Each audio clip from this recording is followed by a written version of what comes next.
ভারতমালার সড়ক নির্মাণে জমি অধিগ্রহণে ব্যাপক অনিয়ম। ভূমি অধিগ্রহণে the right to fair compensation and transparency in land acquisition rehabilitation and resettlement act 2013 লঙ্ঘনের অভিযোগ উত্থাপন করে কাটিগড়ার সার্কেল অফিসার মারফত কাছাড়ের জেলা আয়ুক্ত ও NHIDCL এর জেনারেল ম্যানেজারের উদ্দেশ্যে এক স্মারকপত্র প্রেরণ করে কাটিগড়া ব্লক কংগ্রেস। শুক্রবার কাটিগড়া সার্কেল অফিসারের হাতে স্মারকপত্র প্রদান করে ব্লক কংগ্রেস সভাপতি হোসেন আহমেদ চৌধুরী বলেন, ভারতমালা প্রকল্পের মাধ্যমে নির্মাণ করা হচ্ছে শিলচর রামনগর চুরাইবাড়ি সংযোগে একটি 4 লেন সড়ক। এই সড়ক নির্মাণের জন্য কাটিগড়া রাজস্ব চক্রের প্রায় 20টি গ্রামের জমি অধিগ্রহণ করা হয়, কিন্তু জমি অধিগ্রহণের সময় ভারত সরকারের ভূমি অধিগ্রহণ এবং পুনর্বাসন আইন সম্পূর্ণ লঙ্ঘন করেছে NHIDCL। এই জমি অধিগ্রহণ থেকে শুরু করে ভূমিদাতাদের ক্ষতিপূরণ প্রদানই হচ্ছে ব্যাপক দুর্নীতি। জমি সংক্রান্ত নথিপত্রে রয়েছে প্রচুর গরমিল। সরকারি নথিপত্রে দ্বিতীয় রিজরিপের তথ্য অনুসারে অধিগ্রহণকৃত জমির শ্রেণী নির্ণয় করা হলেও বর্তমানে এসব এলাকার ব্যাপক উন্নয়ন হয়েছে। আজ থেকে 50 বছর আগে যেসব এলাকা পতিত বা কৃষি জমি ছিল, আজ সেখানে গড়ে উঠেছে বিশাল বিশাল বসতবাড়ি অথবা কলকারখানা। জমি অধিগ্রহণে সরকার কর্তৃক জারি করা বিজ্ঞপ্তিতে দাগ পাল্টার সাথে অনেক গরমিল রয়েছে প্রকৃত জমির। এ নিয়ে বেশ বিপাকে পড়েছেন জমির মালিকরা। সরকারি অফিসে দৌড়ঝাঁপ করতে হচ্ছে, কিন্তু মিলছে না কোনো সুরাহা। আর এই পুরো প্রক্রিয়ায় সক্রিয় হয়ে উঠেছে এক বিশেষ সিন্ডিকেট বাহিনী। প্রকৃত জমি মালিকরা এখনও জমি অধিগ্রহণ বা জিরাতে টাকা না পেলেও একাংশ জিরাত সিন্ডিকেটের টাকা পেয়ে গেছেন বলে অভিযোগ করেন ব্লক সভাপতি। এসব বিষয়ে তদন্তক্রমে প্রয়োজনীয় ব্যবস্থা গ্রহণ এবং জমি অধিগ্রহণের সময় ভারত সরকারের the right to fair compensation and transparency in land acquisition rehabilitation and resettlement act 2013 পালন করার দাবি জানিয়েছে ব্লক কংগ্রেস। ব্যুরো রিপোর্ট, সোনার বাংলা সংবাদ। কাটিগড়া এলাকার ল্যান্ড লুজারের পক্ষে কয়েকটি অভিযোগ তুলে ধরেছি। সার্কেল অফিসারের মাধ্যমে ডিস্ট্রিক্ট কমিশনার কাছাড়, শিলচর এবং জেনারেল ম্যানেজার NHIDCL শিলচর উদ্দেশ্যে কয়েকটি অভিযোগ তুলে ধরছি। প্রথম অভিযোগ হলো যে আমাদের কাটিগড়ায় ভারতমালা প্রজেক্টে প্রায় 20টি রেভিনিউ ভিলেজ থেকে জমি অধিগ্রহণ করা হয়েছে, কিন্তু আজকে অধিগ্রহণ করার 1 বছর হয়ে গেল, কিন্তু 1 বছরের মধ্যে টোটালি ল্যান্ড লুজার যারা আছে তারা সম্পূর্ণ ডার্কে এবং একটা সিন্ডিকেট কাজ করছে। প্রথম কথা হলো যেটা ল্যান্ড ইকুইজিশন রিসেটেলমেন্ট অ্যাক্ট 2013 এক মতে একটা জায়গার ইকুইজিশন করার পূর্বে এই জায়গাতে একটা সোশিয়াল ইম্প্যাক্ট অ্যাসেসমেন্ট করার কথা আছে এবং গাঁও পঞ্চায়েতের মাধ্যমে গাঁও সভা করে একটা সোশিয়াল ইম্প্যাক্টমেন্ট অ্যাসেসমেন্ট হওয়ার কথা।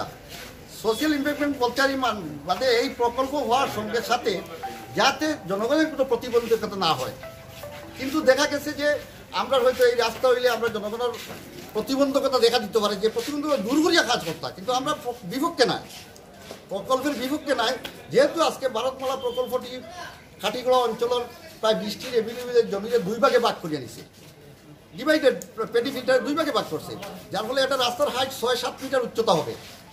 6-7 মিটার উচ্চতা হওয়ার পরে জমির ইদিকর মানুষ এদিকে যাইতে হইলে তার একটা রাস্তা ওয়ের তৈরি করতে লাগবো, যার ফলে আমরা এস্টিমেট সম্বন্ধে অবগত নাই। যদি এরকমের কোনো ব্যবস্থা না থাকে তো এটার আগাম পরিকল্পনা করিয়া ব্যবস্থা লওয়া হোক, যাতে আগামী দিনে এই প্রকল্প হওয়ার পরে কৃষকদের কোনো দুরবস্থা না হয়, কোনো প্রতিবন্ধকতা বা স্থানীয় জনগণ কোনো প্রতিবন্ধকতা না করেন।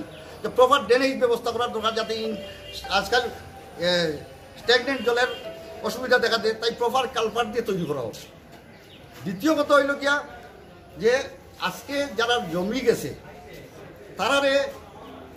যারা জমি গেছে এবং যারা ল্যান্ডলেস হয়েছে তারা রিহ্যাবিলিটেশন রিসেটেলমেন্ট দেওয়া হইতো, যারা ভূমিহীন হয়ে গেছে তারা জমি নিয়ে তারা জমির অ্যালটমেন্ট দেওয়া হইতো।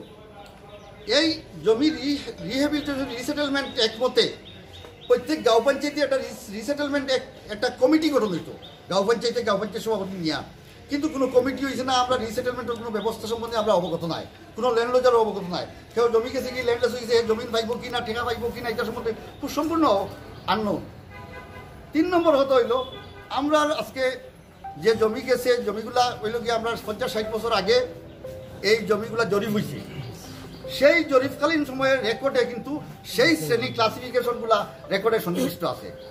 কিন্তু আজকে আমরা দেখছি অনেক কেন গেলে সেটেলমেন্টে যাওয়ার পরে সেটেলমেন্টে হওয়া হয় তুমি স্ট্যাটাস রিপোর্ট সার্কল তো আনো, সার্কলও আইলে হয় না আমি রেকর্ড করতে পারতাম না। এই যে মানুষ হ্যারাসমেন্ট হইতেছে, যাতে এই হ্যারাসমেন্ট হয় না বর্তমান স্ট্যাটাস দেখিয়া জমিনের স্ট্যাটাস দেখিয়া যাতে 50 বছর বাদে প্রতি জমিন উচিত হয়েছে এবং সাইলুরা আশ্রয় সাইলুরা হয়েছে প্রতি জমির জন্য কমার্শিয়াল এলাকা হয়েছে, যার ফলে বর্তমান স্ট্যাটাসে কিয়া কম্পেনসেশন ঠিক করা হয় জানি, এর কারণে আমরা এটা আবেদন জানাইছি। এরপরে হইল গিয়া আমরা এলাকার অনেক মানুষ 70% মানুষ আননোন কনসাস নাই, তাই রেকর্ড সম্বন্ধে অনেক সময় নামজারি টামজারি নিয়ে অনেক সময় মানুষ ওয়াকিবহাল নাই, যার ফলে এখন জমিন নিচে অনেক সময় অফিসে দৌড়ঝাঁপ করে যাতে কোনো ধরনের হ্যারাসমেন্ট না হয়। এর কারণে আমরা সহজ পদ্ধতিতে দিচ্ছি যাতে এই রেকর্ডগুলারে বা এগ্রিমেন্টগুলারে সহজ পদ্ধতিতে জনগণের সুবিধা দেওয়া হয়, তার কারণে আমরা অনুরোধ জানাইছি। এরপরে আজকে দেখা গেছে যে নোটিফিকেশন যেটা হয়েছে, ল্যান্ড একুইজিশন নোটিফিকেশন হয়েছে, সেই নোটিফিকেশন আজকে 1 বছর হয়ে গেছে গিয়া, অনেক নাম ভুল, অনেক দাগ ভুল, অনেক পাট্টা ভুল, কিন্তু আজ দিন পর্যন্ত নোটিফিকেশনটা কারেকশন হইল না। আর বাদেও আবার কি একুইজিশনটা কীভাবে এই নোটিফিকেশনটা কার্যকারী হইব, নোটিফিকেশনটা যখন ভুল, এই ভুল নোটিফিকেশনটা কার্যকারী করিয়া কীভাবে এটা কম্পেনসেশন প্রক্রিয়া চলবো বা একুইজিশন প্রক্রিয়া চলবো, এটার বিষয়ে আমরা তীব্র আপত্তি জানাই। ফার্স্ট পরবর্তী আর একটা ভাইটাল পয়েন্ট হয়েছে, আমরা দেখছি যে এই টোটাল প্রক্রিয়ারে এই যে ভারতমালার খাটিগড়া প্রকল্পর যে ল্যান্ড একুইজিশন প্রক্রিয়া কম্পেনসেশন প্রক্রিয়াটা টোটালি একটা সিন্ডিকেটে চালান। আজকে আমরা জানতে পারছি যে আজকে অনেক মানুষের ল্যান্ডালা মানুষের পয়সা পাইছে না। আমার কাছে খবর আছে, সত্য মিথ্যা জানি না, আমরা তদন্ত লাইন দিছি রে বইয়ার যে অনেক ল্যান্ডালা মানুষের পয়সা পাইছে না, কিন্তু জিব্বুয়া জিরাতর নাম দিয়া অনেক মানুষের পয়সা পাইয়া আসছে। এটার সঠিক তদন্ত করা হোক এবং তদন্তক্রমে তাদের বিরুদ্ধে বিহিত ব্যবস্থা দেওয়া হোক এবং যারা জড়িত তাদের শাস্তিমূলক ব্যবস্থা দেওয়া হোক।